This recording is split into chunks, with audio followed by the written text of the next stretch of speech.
The outer reach was quiet, far from the busy core of human space. Kesperon 3 was not a military outpost or a trade center.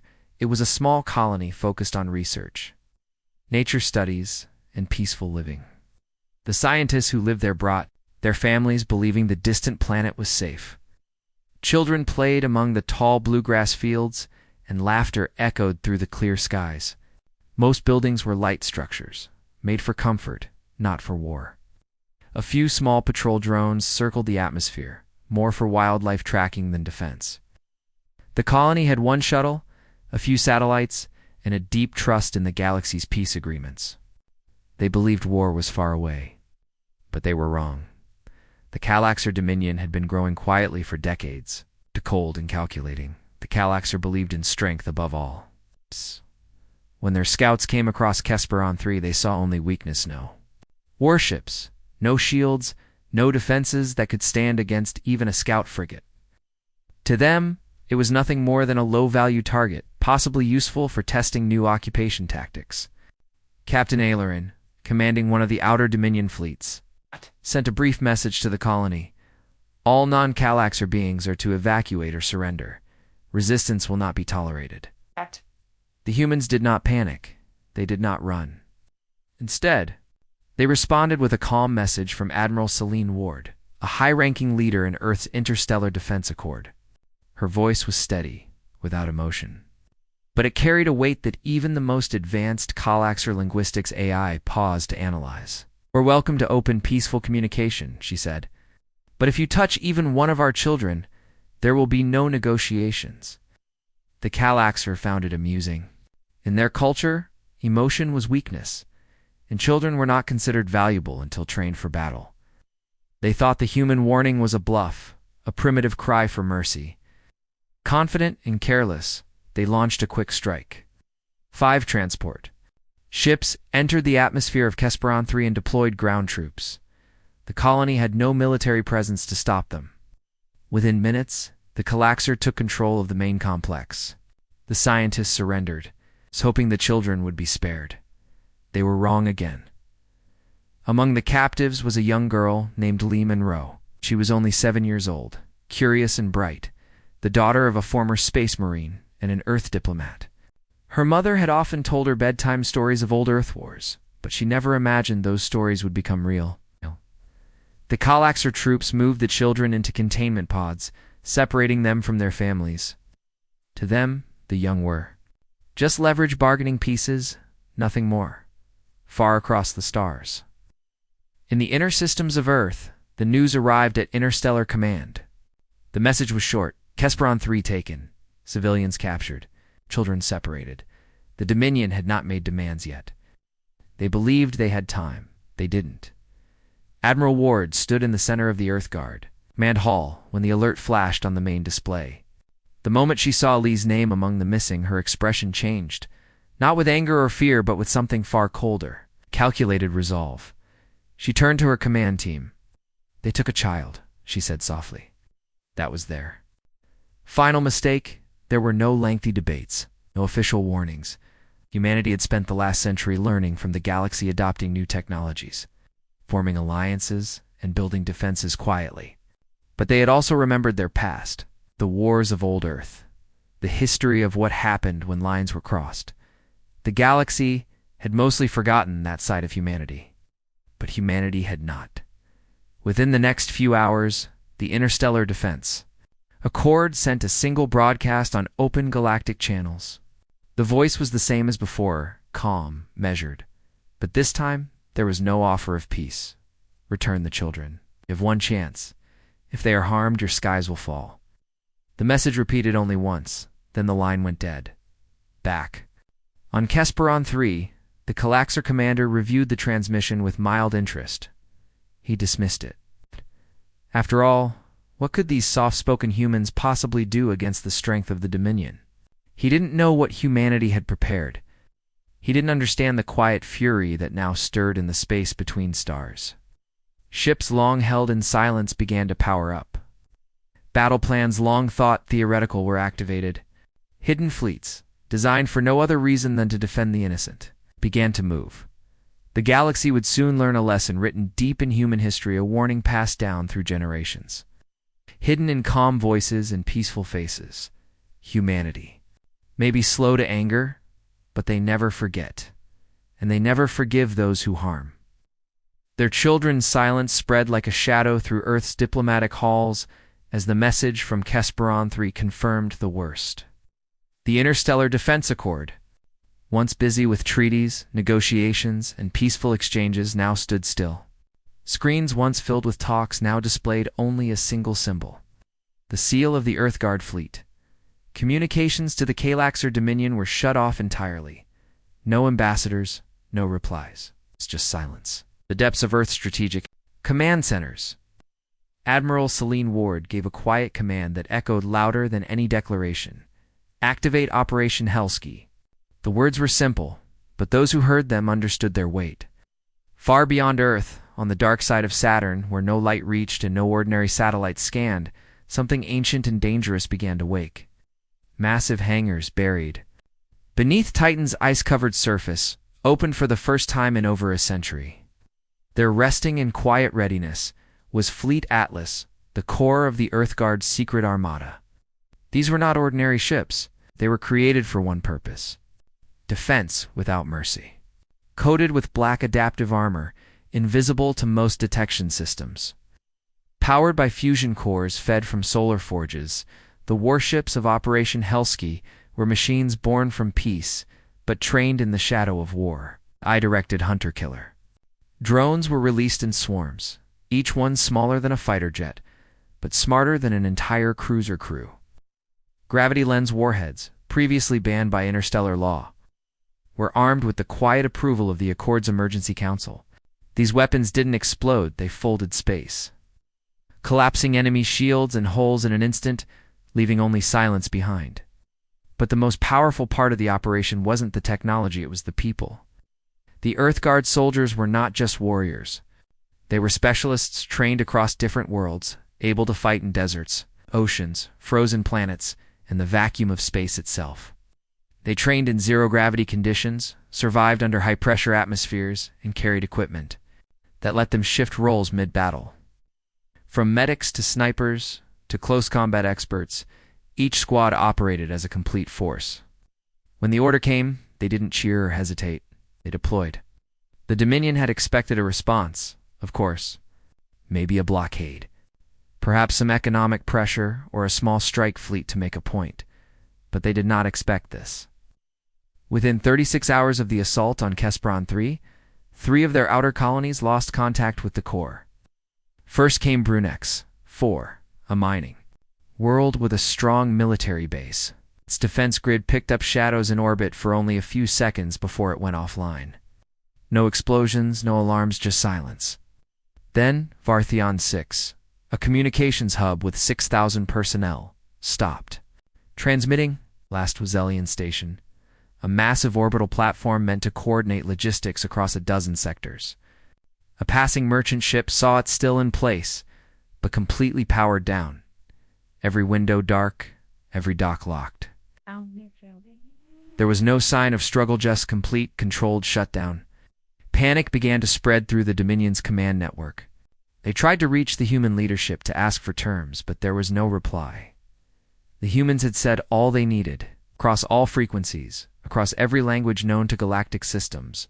One message played over and over from automated satellites launched by the Earthguard fleet: return our children, or prepare to be erased.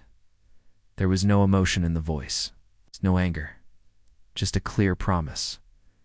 The message was not meant to start a war. It was to remind the galaxy that humanity had limits. And when those limits were crossed, consequences followed. Within the Dominion's war councils, old advisors remembered something they had dismissed. A whisper in the archives about humanity's history, of how they once destroyed their own cities to end tyranny, of how they crossed oceans of fire to protect strangers, and how they united thousands of cultures, not through fear, but through shared pain and stubborn hope. How that same species had brought their full strength, not for conquest, but for justice. How the Kalaxer leaders began to argue among themselves. Some demanded the children be returned immediately. Others feared it would show weakness. But deep in the hearts of even the boldest Dominion commanders, a cold thought settled. They had misjudged the humans. And worse, they had misjudged Admiral Ward. On board the flagship Saul's Wrath, Ward stood before the central display, watching the movements of the fleet as they prepared for deeper strikes. She said nothing. Her officers spoke in low tones, all understanding the mission wasn't about revenge, was about balance. A warning must be remembered. A price had to be paid. But even as planets went dark and defenses crumbled, Ward held one goal above all: bring the children home. Everything else was just a message to the stars. Earth had not forgotten what it meant to protect their own.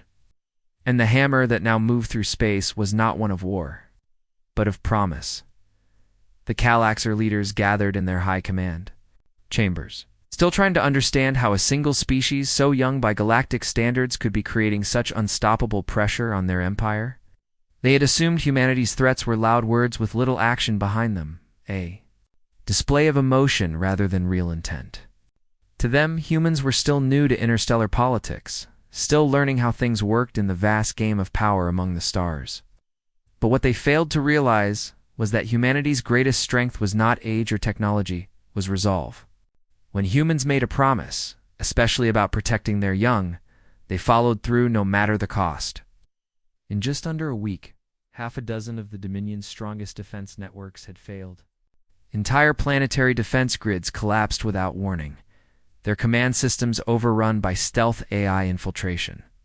Human special forces, using subspace jump technology the Calaxar believed was only theoretical, peered inside secured facilities without tripping a single alarm.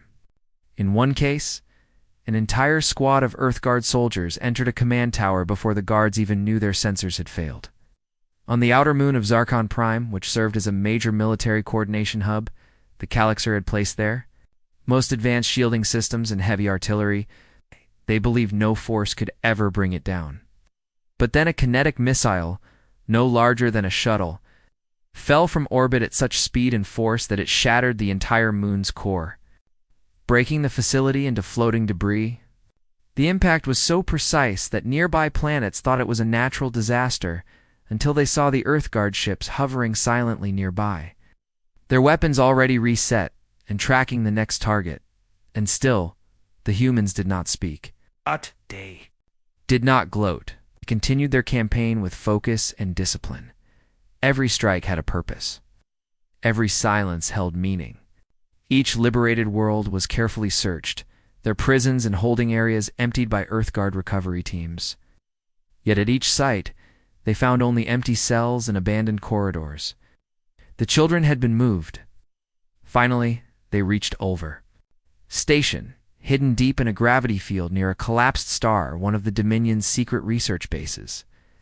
Known to very few, getting there required flying through a warped region of space filled with time distortions and sensor ghosts.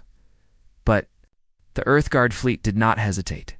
When they arrived, they bypassed defenses that were still booting up, entering the station before it could react.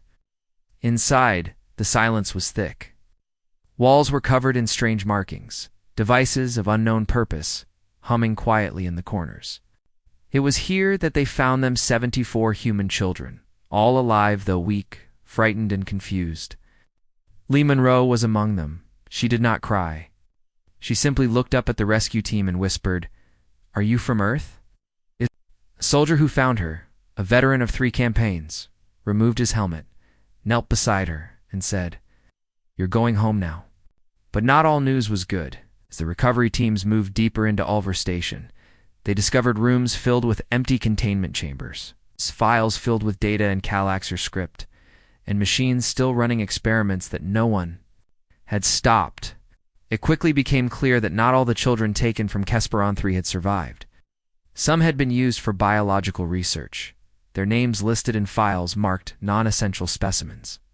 Humanity had been operating with purpose until that moment, their strategy clear and controlled. But what followed was different.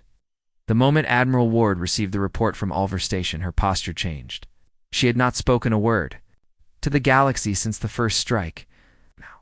Her next transmission carried not just warning, but something deeper. Grief turned to fire. "You chose to hurt what we hold most dear," she said, addressing the Calaxar High Council. "We came for justice. Now we bring judgment." That broadcast was the last anyone in the Dominion heard before the second phase began.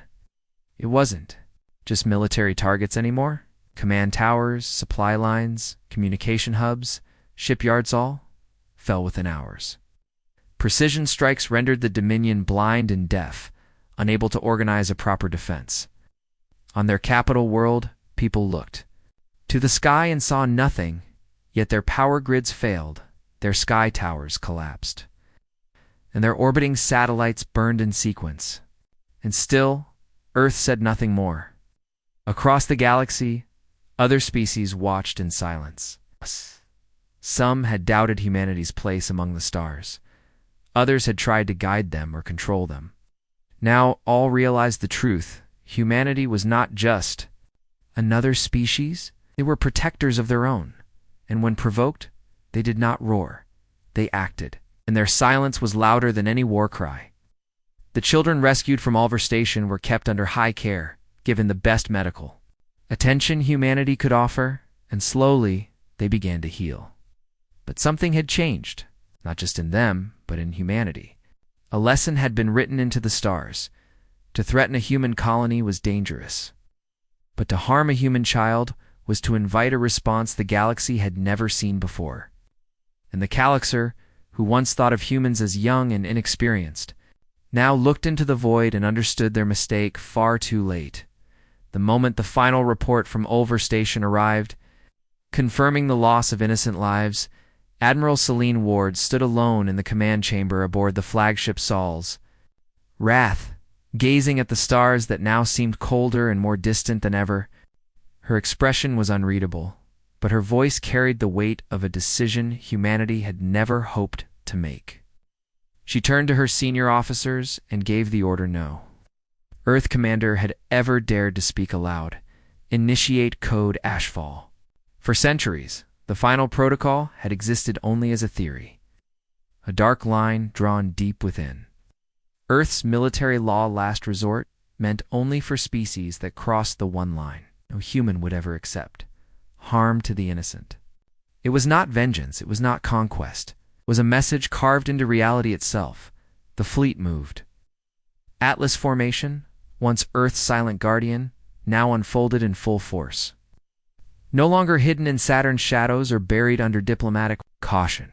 Thousands of ships aligned in perfect synchronization, each one assigned a role in an operation planned long ago, but never required until now.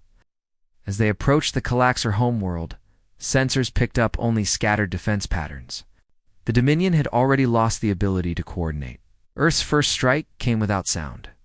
Terraformer-class drones entered the atmosphere and began reshaping the environment within hours.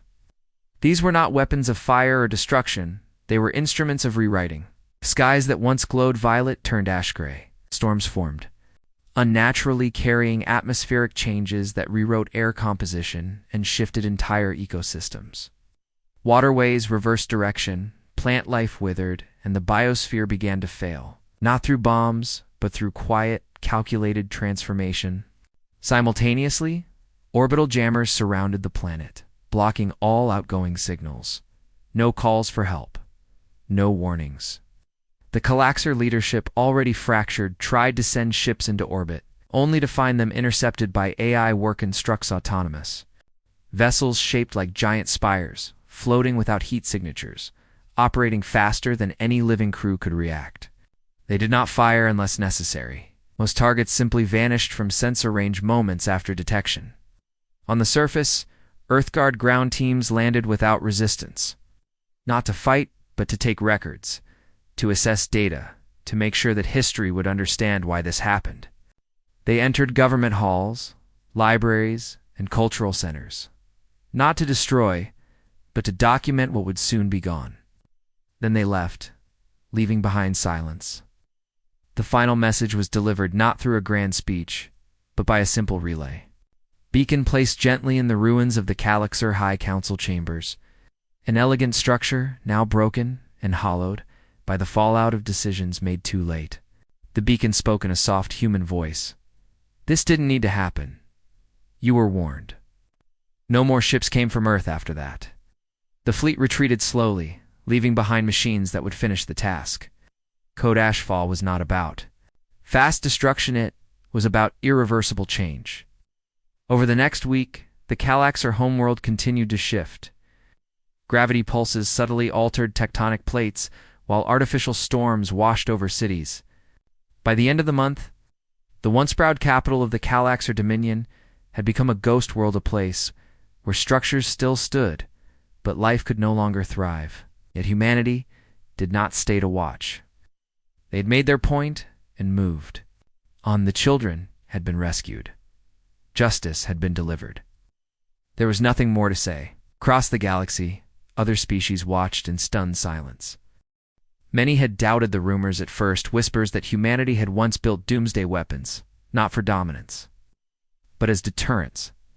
Some thought Earth's age of peace had made them soft. But now they saw the truth. Humanity's peace was a choice, not a weakness. When pushed past the final limit, they did not roar. They did not shout. They acted with such quiet certainty that it left a deeper impact than any grand war ever could. Worlds took note. Treaties were rewritten. Empires rethought their strategies. The name of Admiral Ward became a symbol of calm resolve, of what it meant to lead not with anger, but with a deep, unshakable sense of purpose. And somewhere in a small colony far from the war zones, the rescued children of Kesperon 3 began their healing. They were given new homes, new schools, and new memories to replace the pain. Lee Monroe, the girl whose name had silently triggered a storm across the stars, now sat under Earth's sky once more, drawing pictures of spaceships and stars, surrounded by care and comfort. She asked few questions, but sometimes, late at night, she would look up and whisper, "They came for us." And that, above all else, was the message humanity had sent, not one of destruction, but of a promise fulfilled. The galaxy would not forget, because when the sky fell upon the Calaxar, it wasn't out of hate. It was out of love for the ones who could not protect themselves. And that love, when awakened, became the most unstoppable force the stars had ever seen. The end came not with a final explosion or a dramatic surrender, but with a silence that spread across the stars like a shadow after sunset. Where once the mighty Calaxar Dominion had stood proud, unyielding, and feared, there now remained only quiet ruins and empty signals. No one declared the war over. There was no treaty, no terms agreed upon. The humans simply stopped. They pulled their fleets back, deactivated their war machines, and returned to the edge of their territories. They had not come for conquest. They had come for justice. The galaxy watched closely, expecting Earth to claim the conquered space or install their own rule. But humanity did none of that. There were no flags planted, no resources taken, and no speeches about victory. Instead, the humans turned their focus inward, toward something far more important: their children. Rescue ships returned home, carrying young survivors from the captured colonies, each one greeted not by military salutes but by quiet embraces, doctors and counselors. Families that had once feared the worst were now whole again, though scars remained, both seen and unseen. Lee Monroe, the girl whose name had become known even in distant systems, stepped out of the recovery transport and looked up at Earth's sky. She did not cry. She did not speak at first. But as the wind moved softly through her hair and her eyes scanned the clouds above, she whispered one small sentence that would later be remembered in 1,000 star systems. "You came for us." That simple line was carried across news networks and archives, not because it was loud, but because it was true. Humanity had come not to destroy, but to protect. And when that duty had been fulfilled, they asked for nothing in return. There were no celebrations in the streets, no fireworks or parades. The world turned quietly, as it always had, while those who had fought returned to their homes. Soldiers who had traveled beyond the edge of known space now sat beside loved ones, sharing meals and stories, many of which would never be told in full. They had not gone to become heroes, they had gone because someone had to. And though the Operation had ended. The galaxy would never be the same. Civilizations that had once looked down on humans now looked at them with a new respect. Political leaders reviewed their own defense protocols. Treaties were strengthened. Some governments quietly began teaching their children about Earth's response, not with fear, but as a lesson in honor and consequence. Not everyone agreed with what humanity had done. Some debated ethics, questioned the scale of the response, or tried to argue about galactic law. But none could deny the message that had been sent. Earth had drawn a clear line. Harm the innocent, and you would be met not with negotiation but with unstoppable force. What surprised the galaxy most was how quickly Earth returned to peace. Their fleets were not left to hover in space as symbols of power. They were stored, powered down, and hidden once more. The war machines, so advanced and precise, were locked away with their code keys split among trusted leaders. Humanity did not want to lead through fear. It wanted only to make sure no one forgot what they stood for. Quietly, the Interstellar Defense Accord updated its highest law, carving it into the deepest chambers of their command halls. The protection of the innocent is not a policy. It is a promise. As years passed, stories spread across the stars. Children on distant planets played games pretending to be Earthguard soldiers. Artists painted scenes of silent ships arriving over burning skies. Some colonies even placed statues of warriors, but of a little girl looking at the sky, hand raised, eyes filled with hope. The Dominion's name faded from galactic memory. Their files were stored, their language archived, but their influence ended with the echo of their final mistake. And in that silence, humanity stood not as rulers, but as a reminder that peace was not free. It had to be guarded, maintained, and if broken, it had to be restored, even at great cost. Back on Earth, Admiral Celine Ward walked through a quiet garden near the Academy. She did not wear her uniform. No medals hung from her shoulders. She was not there to be admired or remembered. She watched the wind move through the trees and listened to the laughter of children nearby, playing without fear, just as they should. She smiled, not because she had one, but because they were safe. And though she spoke to no one, a thought lingered in her mind, one that had guided her through every decision. This is why we fight. Not for pride, not for power, but for moments like this. And across the stars, every leader, every diplomat, every species who had watched the war unfold now understood one thing without question. Humanity loved peace more than most. But if ever provoked again, if ever pushed beyond reason, they would rise. And when they rose, the stars themselves would remember. Because in the heart of every human beat a quiet, powerful vow. Touch a human child, and you will face total annihilation.